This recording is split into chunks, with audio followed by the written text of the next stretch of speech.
코스닥 상장기업 광무는 장래에 자산가치, 수익가치, 성장가치를 겸비한 민이 될 것으로 보입니다. 그럼 광무에 대해서 말씀드리겠습니다. 광무의 매출 추이를 보겠습니다. 앞으로 당겨가지고 2027년도를 보겠습니다. 2027년도에는 매출이 1조 4,500억에서 1조 9,750조, 즉 이제 한 2조 정도 되죠. 영업이익은 1,450억에서 1,875억이 될 것으로 보입니다. 그리고 순이익은 1,160억에서 1,500억이 될 것으로 보입니다. 그래서 이를 환산해 본다고 그러면은 7천만 주 기준으로 했을 때 주식수를 주당 순이익은 1,700원에서 2,100원, 주당 순자산은 15,000원이 될 것으로 보입니다. 그래서 20배 할증을 준다고 그러고, 그 다음에 PBR을 2.3에서 3.5 정도 한다고 그러면은 주가는 34,000원에서 42,000원 될 것으로 보입니다. 그래서 시가총액은 2조 정도, 2조에서 3조 사이가 될 것으로 보입니다. 이런 근거로서는 모의사인 엔캠의 어떤 전액 매출이 급증할 것으로 보이기 때문입니다.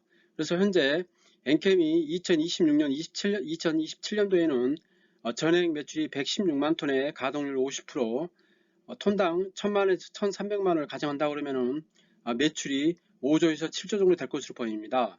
그렇다면 여기에서 전액 매출, 엔캠의 전액 매출 50%에 그리고 또 그 50%를 곱한다고 그러면은 광무의 매출은 1조 4,500에서 1조 8,750억이 될 것으로 보입니다. 그래서 영업이익은 10% 잡았습니다. 보수적으로.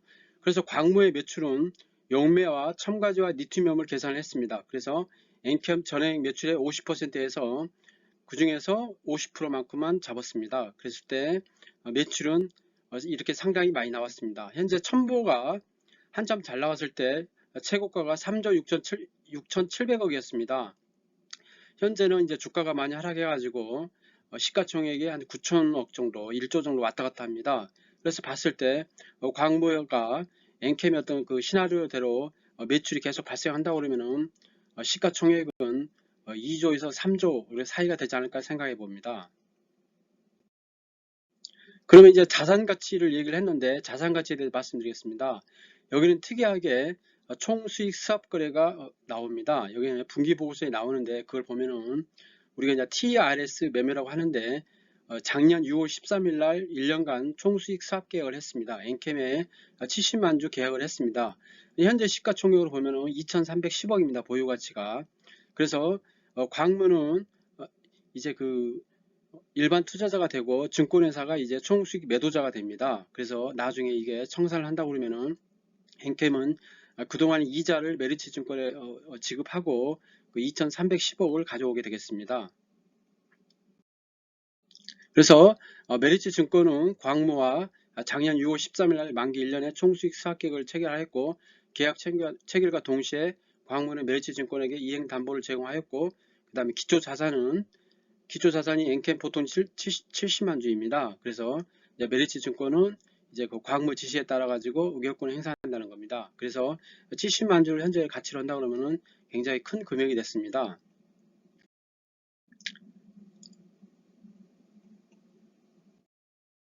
그래서 이거를 이제 광무에서 보유한 유가증권을 중심으로 해서 말씀드렸습니다.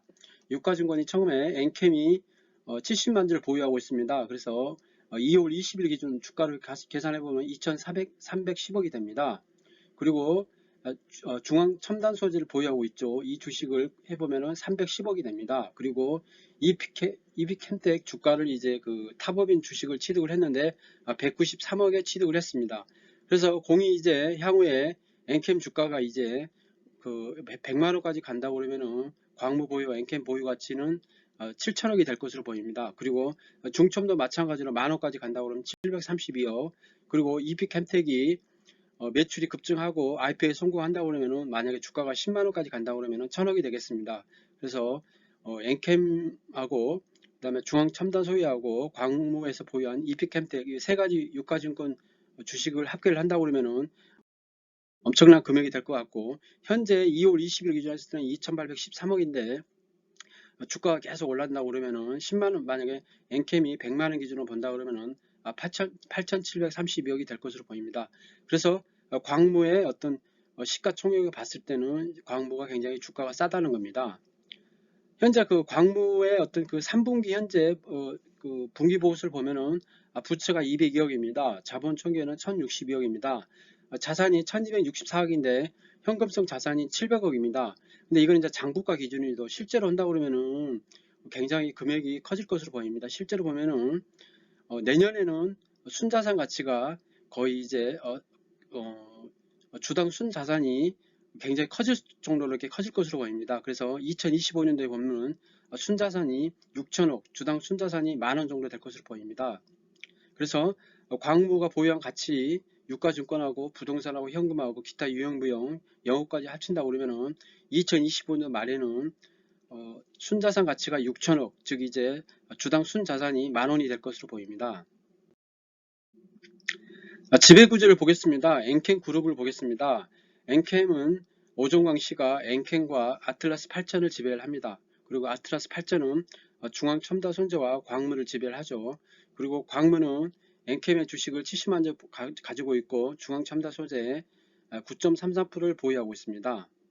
그리고 최근에 이제 EP캠텍을 광무에서 인수를 했습니다. 10% 지분을 인수를 했죠.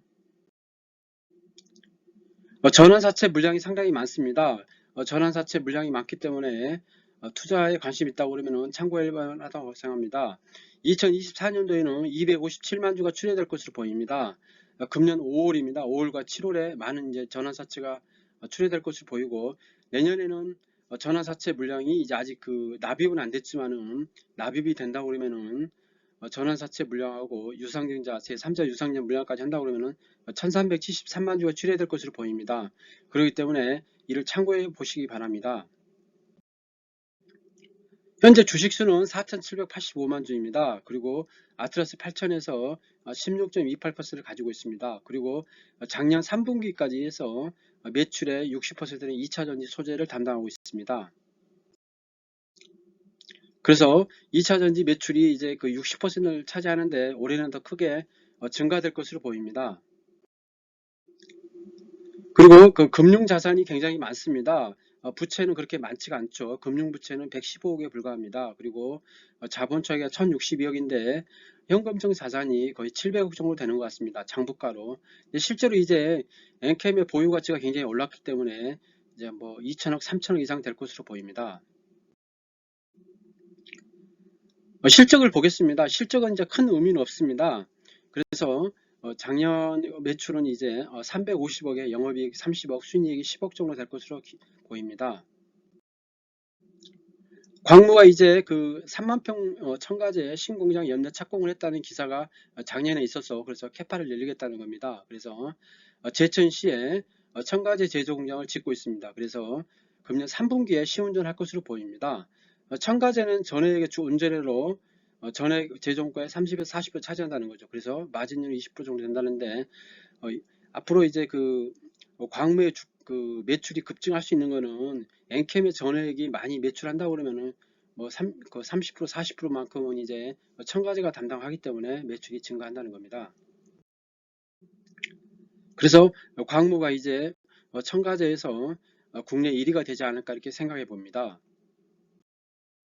그래서 광무가 건설 중인 충북 제천시의 공장 부지를 보고 계십니다. 참고로 이제 엔캠이 북미 시장에서 IRA법에 해가지고 AMPC 혜택을 입습니다. 그래서 엔캠이 2026년도까지 48만 톤의 공장 건설을 목표로 하고 있고 가동을 목표로 하고 있습니다. 그래서 전체의 64%를 엔캠이 하기 때문에 거의 독점되기 때문에 현재가 엔캠의 주가가 많이 오르고 있습니다. 그만큼 이제 강력한 이제 경제적 해자의 어떤 입장에서 투자자들이 보는 것 같습니다. 참고로 이제 그 전액은 양극재, 음극재 분리막 전액을 섞게 되는데 전액이 10% 비중을 차지합니다. 그리고 전액의 이제 금액 기준 했을 때는 첨가제가 25에서 30%, 전액 질염, 리튬이온이 40에서 50%고 용매가 25에서 30%입니다. 그래서 광무에서는 첨가제를 생산을 하고 그리고 용매와 리튬이온 유통 사업을 할 것으로 보입니다. 그렇기 때문에 그 굉장히 이제 매출이 그 전액의 반 정도 이렇게 발생할 거 보이는데 거기서 반 정도 한다고 그러면은 매출이 상당히 예상됩니다. 참고로 이제 시가총액을 보겠습니다. 아까 얘기한 대로 첨보는 한참 잘 나갈 때 3조 6,710억이었고, 캠트로스가 4,300억, 후송이 2조 6천억, 그 다음에 첨단소재가 5,900, 시가총액이 4,670억이었습니다. 그래서 광부 같은 경우는 현재 주가는 상당히 저평가됐다고 생각합니다. 광무의 일봉 차트를 보겠습니다.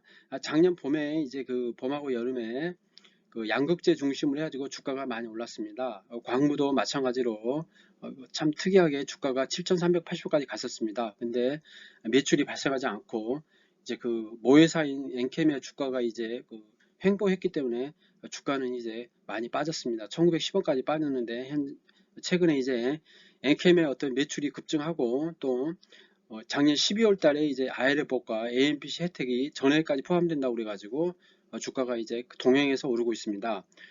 작년 8월 달에 보면은 그 상당히 이제 거래량이 많았습니다. 근데 그 거래량을 넘는 주가가 나왔는데도 팔지 않다는 것은 이제 매수 거래로 볼 수 있겠죠. 그렇기 때문에 주가는 향후에 더 갈 수 있다고 생각합니다. 그리고 2월 20일을 기준으로 했을 때 60일선이 2,532원, 120일선이 2,591원인데 아마 이번 주나 다음 주 정도 되면은 60에서 120일 정도 정배 구간으로서 매수 포인트로서 차트를 중시하는 사람들은 매수가 진입할 수 있는 어떻게 기회가 되지 않을까 생각해 봅니다. 즉 이제 정배열이 된다고 그러면은 그동안의 거래 어떤 그 조정 구간에서 벗어나 가지고 이제 복경적으로 주가가 상승이 있다고 생각합니다. 참고로 이제 맥쿼리가 분석한 2024년 2월 리튬 분석을 보겠습니다. 첫 번째는 중국이 1월 리튬 재고가 감소를 했습니다. 그래서 양극재 및 전해질 수요가 소폭 증가했다는 겁니다. 그리고 리튬 재고가 12월 대비 6% 감소했다는 겁니다. 1월 말 재고가. 그리고 리튬 주식이 1, 2월 달에 10에서 20% 상승했습니다.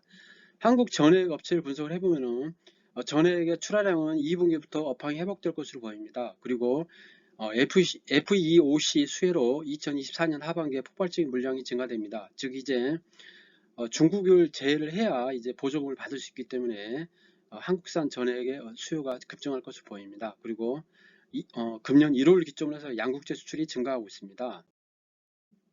그래서 전해액은 업황으로 봤을 때 2분기에 업황이 회복될 것으로 보이고 출하량이 급증할 것으로 보입니다. 그리고 FEOC 수혜로 해가지고 하반기에 물량이 증가될 것으로 보입니다. 그리고 NCM 수출 금액을 보면은 즉 이제 양극재가 보면은 1월 달을 중심으로 해서 수출이 회복되고 있습니다. 리튬 가격을 보면은 현재는 굉장히 바닥권입니다. 최근에 이제 소폭 리튬 가격이 올랐습니다. 거의 이제 그 손익분기점을 넘었기 때문에 리튬 가격이 더 빠지기는 어려울 것 같고 감산이라든지 또는 광산 개발을 중단하고 이런 뉴스가 나오고 있기 때문에 리튬 가격도 바닥을 칠 수 있다고 볼 수 있겠습니다. 매수 매도 추천 아니며 단순 참고하시기 바랍니다. 구독, 좋아요 부탁드리겠습니다. 감사합니다.